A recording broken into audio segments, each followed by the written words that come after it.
Hi, Gavin. How are you today? I'm doing well. How are you? Good, good. So, the first question I like to ask is, how does it feel to be on this side of your senior recital? It's great. Great. Yeah, there's a lot of not a lot of like I don't want to say relief of pressure, but for lack of a better term, that it feels like I'm able to feel accomplished with the job I did and sit back and watch it. Oh, Yeah. I'm really glad to hear that. That's wonderful. Do you remember what your first thoughts were once it was over?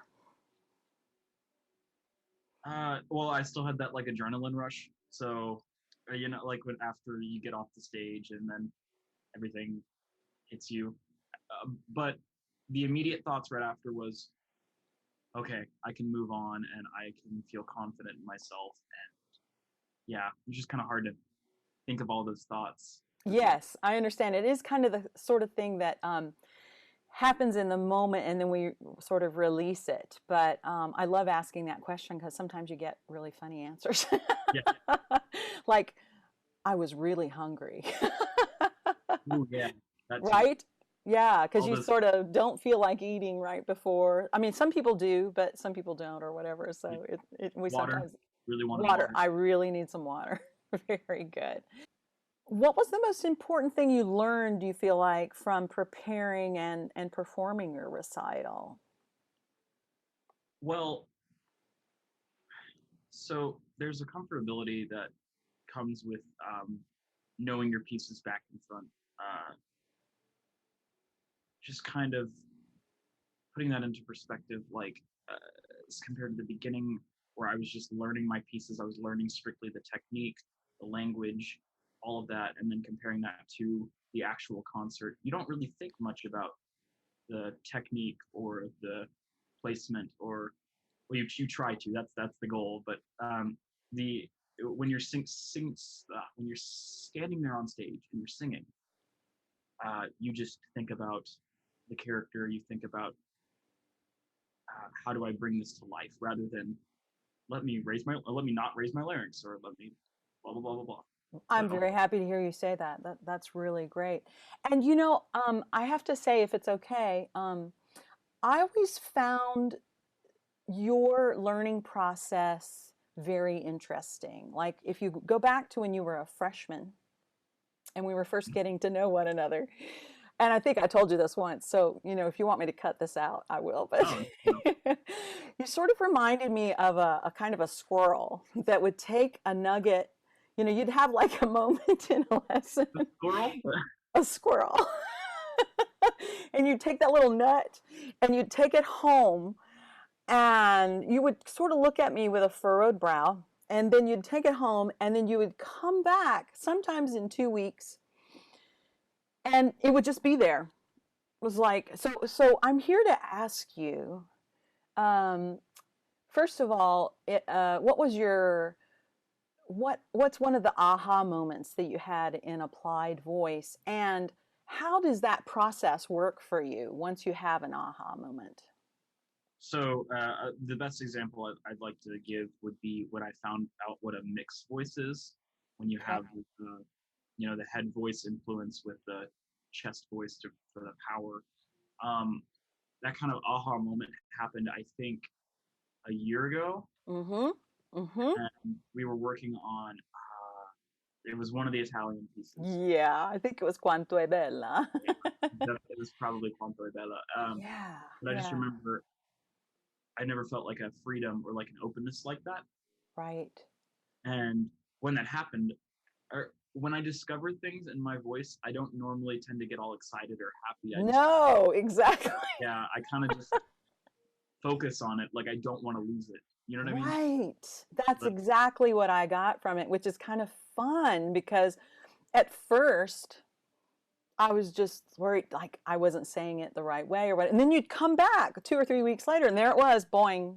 So I stopped worrying about it, obviously. yeah, and then Uh, after after we'd found that, there was a certain time where I started practicing with that, like in the practice rooms, and um, it just becomes a part of your brain. I mean, like short-term speaking. Like when you tell me something in my lesson, I meditate on that and I use that throughout the week. And I hope that it kind of sticks throughout the rest. Right, right. That's very revealing and makes complete sense with what I was perceiving on my end. So, really good work. And to that end, there were things that showed up in your recital. Holy cow. That's adrenaline. That was Well, awesome. hey, don't discount it. Yeah, I've had moments that where I've never been able to do it again, that Yeah. were on stage. So we used to call that spotlight singing, the person that just kind of needs the communicating and the audience and the situation. And you need that spotlight on in order to get it to go there. Sometimes that's the case for me, but other times, no. Got It it. it depends on the number It of just factors. depends. All right. If you could give the freshman you one piece of advice about taking applied voice and or being a voice major, what would that be? Um, it would be pay attention in diction class. Sorry, my dog's barking. Pay attention in diction class. Make sure you pay special attention to that. And second is, it's cliche as it is, just practice, Yeah, practice, practice. And really good. whether that be just sitting and looking at your music, or whether that be going full out as if you were performing, Right, just make sure to take that, like, maybe even 10-15 minutes to like that 30 minutes or even an hour a day, right. just on what you feel, and you will be successful on your songs. That's really good. Now, you have a lot of experience performing because for years now you've been doing musical theater productions here and there and everywhere. How much do you feel like that played a role in your success in your recital? Yeah, so interestingly enough, I'm musical theater has always been, it's easy to act out for me naturally, but taking that energy and then putting it in the classical perspective is a little different. Mm-hmm. You can't be as outgoing or as extra, if you will, Mm-hmm. um, but there's still that energy there that you can convey. You know what I mean? It doesn't have, you don't have to sacrifice internal energy for classical music just because you don't get to move around as much. You Right, keep that focus, right, you keep that drive. right. Excuse me. You're still able to communicate what you want to the audience. And Yes, yeah, that would be the kind of transition from musical theater Gavin to classical. right. Really good. You did a lot of things. You've been doing and are still doing a lot of things here at Texas State. What are some of your favorite classes or ensembles that you have taken part in here? Favorite classes, favorite ensembles. None of my 8 a.m.s. That goes No, without saying. I shouldn't say that. I I really like chorale, but I also Hmm. like my time in university singers. Hmm.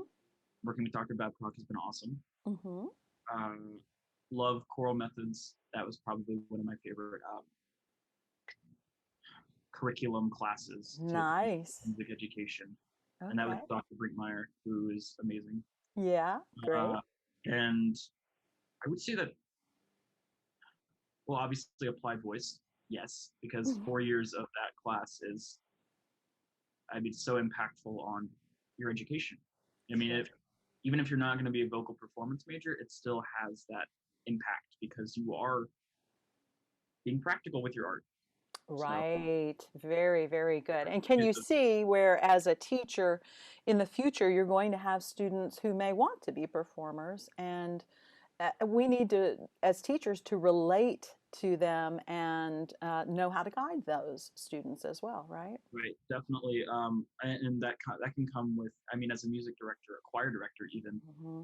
um, you might have an instance where you're working with an individual who might be struggling on something, and you as an educator, you need to be able to separate group ensemble corrections or individual voice. Great. Yeah. And yeah, that's applied voice has definitely helped me in that way, Very especially good. because sometimes I'll teach lessons on the side, and it's really fun to take what I've learned from applied lessons and put them into that. Do you find that as a teacher, I don't want to put words in your mouth, but I have found as a teacher that the more I keep teaching, the more I keep learning about singing. And it Absolutely. helps me as a singer to keep teaching. It just having to crystallize that and having to be able to make someone else understand it takes that, which is Yeah, it's kind of sometimes ineffable, right? crazy enough. Some of the best ways to learn something is one of the best ways to learn something is to teach it. I agree. Crazy. I agree. Yeah. Very good. Very good. Now, you were the recipient of several scholarships while you're here at Texas State. I keep saying like this is over, you know. Yeah. I lose Not you over this yet. semester, but you're still here for a while. So, of course, what I think is what counts. But anyway, so tell us how your scholarships impacted your career here at Texas State, and maybe you could tell us which scholarships you benefited from. Sure. Yeah. I don't remember a lot from my freshman year. I'm going to be completely honest, but I do remember that my sophomore year, uh, I was granted a different scholarship, same amount but different scholarship from Spencer Lockett, that family foundation, and that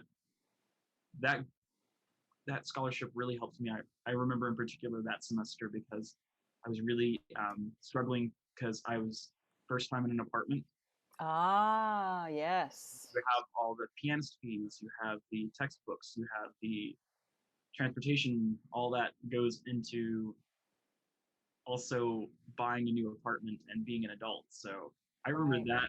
that scholarship in particular helped me just a crazy amount because I That's was able great. to safely transition into apartment life while It makes attending. all the difference, doesn't it? It can be Yeah, the difference between kind of making it and not making it. Absolutely. And did you have any other scholarships that you wanted to mention? yeah.